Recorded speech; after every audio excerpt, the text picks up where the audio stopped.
अल्लाह ताला ने मुझे इज्जत दी है। और अगर देखा जाए तो इसके पीछे मेरी बहुत सारी मेहनत है, मेरे कोच साहब की, सुमान साहब की। और आप सबको पता है कि मैंने इसी साल मैंने राइट नी की सर्जरी भी करवाई। तो इनके साथ साथ मैं अपना डॉक्टर अभिषेक राजा साहब का मैं शुक्रिया अदा करता हूँ, और इनके साथ साथ अपना पीएम साहब का मैं शुक्रिया अदा करता हूँ। मेरे ख्याल में ये मैं उन्हीं का लगाया हुआ पौधा हूँ, जिन्होंने यूथ फेस्टिवल कराए थे, तो उसी में मैंने अलहमदुलिल्लाह हिस्सा लिया था।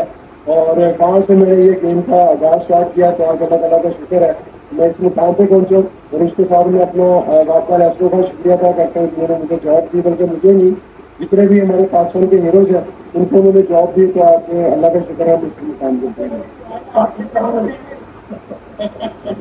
सॉरी,